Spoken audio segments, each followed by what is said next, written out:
안녕하세요. 미스테리 시라소니입니다. 오늘은 고대 이집트 성문화에 대해 이야기해보겠습니다. 재미있게 봐주시기 전에 구독과 좋아요 부탁드릴게요. 꼭! 고대 이집트는 남녀가 평등한 대접을 받았던 사회였습니다.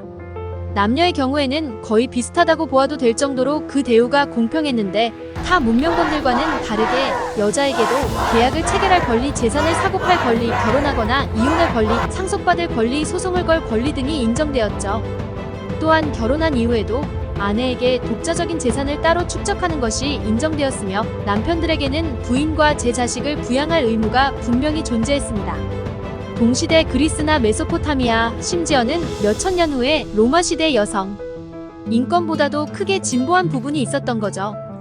하트셉수트나 클레오파트라 같은 여성 파라오들이 등장할 수 있었던 것도 이렇게 여성에게 개방적이었던 고대 이집트 사회의 분위기 덕분에 가능했습니다.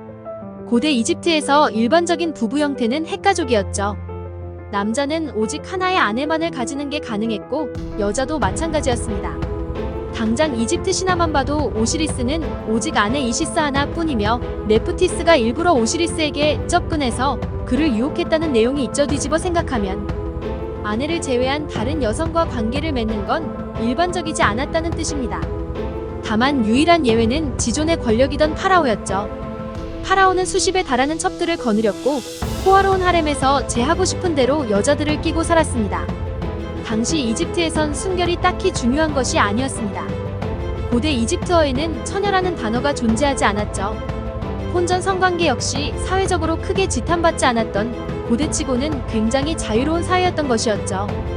하지만 결혼 후에는 반드시 배우자에게만 충실해야 했고 간통을 저지를 시, 채찍질, 신체 절단형, 사형에 처해질 수 있었습니다.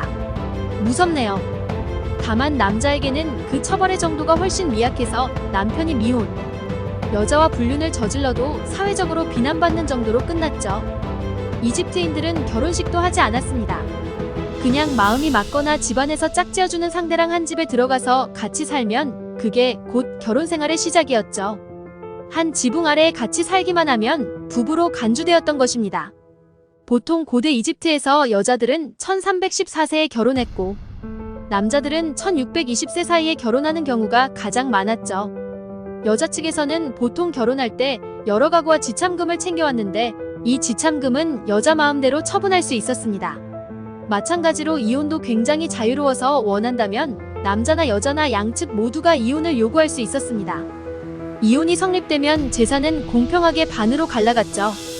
결혼 생활 도중 생겨난 재산은 물론이고 심지어 결혼 이전부터 남편의 재산이었던 것들 일부도 여자 측에서 권리를 주장하는 게 가능했다고 하네요. 하지만 만약 아내가 불륜을 저질렀거나 귀책 사유가 아내에게 있는 경우 아무것도 받지 못하고 그대로 쫓겨났습니다. 고대 이집트의 자위행위에 대해서는 잘못 알려진 루머가 많죠. 유명한 여성 파라오 클레오파트라가 세계 최초의 바이브레이터를 만들었었다는 썰이 있습니다. 상자에 벌들을 집어넣은 다음 그 상자를 클리토리스에 갖다 대어서 그 쾌락을 즐겼다는 것이었죠. 벌들이 안에서 붕붕거리면서 생기는 진동이 바이브레이터처럼 기능했다고 하네요. 하지만 이 이야기는 거짓이라고 합니다. 파라오가 나일 강이 범람했을 때나 가뭄이 들었을 때 나일 강변에서 공개적으로 자위를 하는 의식을 치렀다는 소문도 유명한데 이 역시 명백한 거짓이죠. 이 이야기는 영국 데일리 텔레그래프의 기자 출신 조나단 마르골리스가 2005년 출간한 책에 쓰인 내용을 대중들이 고지고대로 믿으면서 와전된 이야기입니다. 애초에 헛소문의 근원지가 영국이어서 구글에 검색을 해봐도 죄다 영미권 문서들이 줄줄이 뜨는 바람에 한국인들도 그렇구나 하고 믿게 되어버린 탓이 크죠. 자위행위가 이집트에서 신성한 대접을 받았다는 것 역시 루머입니다. 이집트 신화에서 자위가 중요하게 묘사되는 장면이 있기는 하나 신화에 따르면 태초에는 아무것도 없었고 오직 태고의 바닷눈만이 존재했다고 하죠. 이 바다 속에서 작은 언덕이 솟아올랐고 창조신 아툼이 누에서부터 스스로를 창조해서 태어났습니다.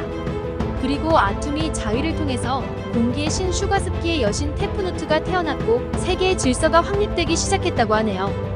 하지만 다른 신화들이 그렇듯 이집트 신화도 하나로 정립된 게 아니라 기록마다 내용이 조금씩 다르기 때문에 이 부분에 대해서도 내용이 통일되지 않습니다. 어떤 판본에서는 자위를 해서 테프누트와 슈를 창조했다고 나오지만 어떤 판본에서는 침을 뱉었다고 하기도 하고 어떤 판본에서는 말로써 창조했다고 나오기도 하죠. 고대 이집트에서 자위가 신성한 행위로 여겨졌다는 확실한 근거는 찾아볼 수 없습니다. 고대 이집트인들이 근친혼을 좋아했다는 루머가 있는데 이는 파라오와 왕족들한테만 해당되는 이야기입니다. 그렇지 않을 경우 웬만하면 최소한 사촌보다는 촌수가 먼 사람들과 결혼하는 것이 사회적으로 권장되었죠. 파라오는 호루스 신이 지상에 현현한 존재로 여겨졌기 때문에 파라오와 왕족들은 여기서 예외였습니다. 왕족의 피의 순수성을 유지하기 위해 그리고 외척을 만들지 않음으로써 정치적인 문제를 피하기 위해 근친혼을 했던 것이었죠. 이집트 신화에서 서로 남매지간인 오시리스와 이시스가 결혼한 것을 파라오가 지상에서 다시 재현한다는 의미도 있었습니다. 하지만 평민들 사이에서 근친혼을 하는 경우는 흔치 않았죠. 고대 이집트에서는 세계 최초로 동성애를 묘사한 작품이 발견된 바 있습니다. 역사에 기록된 최초의 동성애자 커플이 이 고대 이집트에서 등장한 것이죠. 기원전 2400년경 크누모테프와 니앙크크눔이 바로 그 주인공이죠. 남자 둘이서 저러고 있는 모습을 새겨놓은 벽화는 수많은 고대 이집트 유적들 중에서도 이게 유일합니다. 조사 결과 크누모테프가 여자 쪽이었고 니앙크크눔이 남자 쪽이었죠. 아마 크누모테프가 먼저 죽고 혼자 남은 니앙크크눔이 그를 추모하며 같은 묘를 만들어 함께 묻힌 걸로 추정됩니다. 고대 이집트의 성문화 이야기 여기까지입니다.